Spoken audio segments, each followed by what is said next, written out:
Welcome to my vegan taco recipe.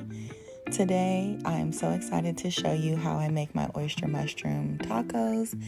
And these are just all of the ingredients I use, but they will be listed in the description. So I start off by taking my oyster mushrooms out the package. I get them from my local farmer's market, give them a quick rinse off and soak. And then I use a lot of paper towels to get them super dry. I only let them sit for maybe a minute when washing. So now I'm getting about a half a cup of soy sauce. I ended up saving some of the marinade from this recipe, so I made a little bit more. So you can also do the same. I used about 1/4 of a cup of oil, pour that in the bowl. And then what I did is get some Worcestershire sauce. Now, Worcestershire sauce is not vegan. However, they do make vegan Worcestershire sauce. It has anchovies in it, so that technically is not vegan, but you can use a vegan Worcestershire sauce. But yeah, still vegan to be veganish. I also followed up with some garlic paste here, just a heaping teaspoon, which really is probably about a tablespoon. So here I am adding a tablespoon of garlic powder. In the original picture, I had garlic salt, but I ended up using garlic powder. I also used half a teaspoon of Tony Cacheres blackened seasoning with herbs and spices in it. It's the Tony Cacheres with the herbs. I also used a tablespoon of black pepper, and I also used 1/2 teaspoon of adobo.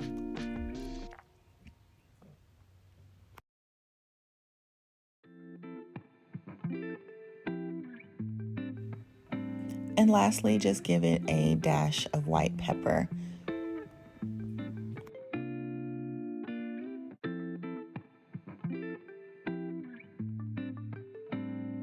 All right, so I gave it a whisk really quickly, combine all the ingredients very well, and then you're just going to want to toss your oyster mushroom clusters in the marinade.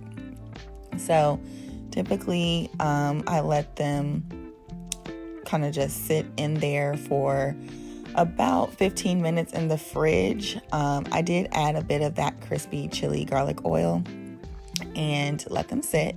And then you're going to get a bunch of paper towels and drain them very well. I press on mine really hard and drain them to get them as dry as possible because I'm going to want to sear them like meat. So when cutting your oyster mushrooms, just cut them lengthwise to the clusters, like through the root, and to your desired piece size. And then I go ahead and heat up a hot pan with just some avocado oil and add the oyster mushrooms to the pan. Now, the key when cooking these is to get them very charred, so don't be afraid if the pan gets a little dark. I'm using a non-stick green pan just to make sure that I can clean up easily. But yeah, you're gonna want to let them just get smoky, let them sit. You're really just trying to infuse that flavor of like meat in there. So I like to get my pan really hot and smoky.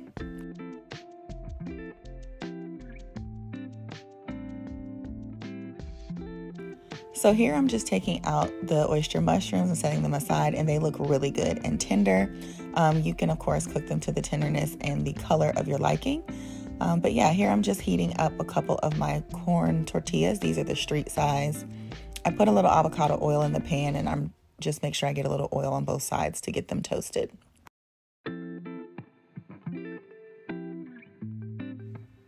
And now it's time to assemble. So I am just putting some of my oyster mushroom meat down on the warm taco shells. I also like to add red onion and cilantro, of course, limes as well. Today I'm using a little bit of Tabasco and a little bit of El Yucateco habanero salsa. I did OD on the habanero salsa, so they were a little spicy, but definitely worth the time, and the taste was so good. Well, I hope you all enjoyed this recipe. It was super fun to make, and I loved getting creative with my seasonings, and the flavor profile was mwah. Let me know if you decide to make them.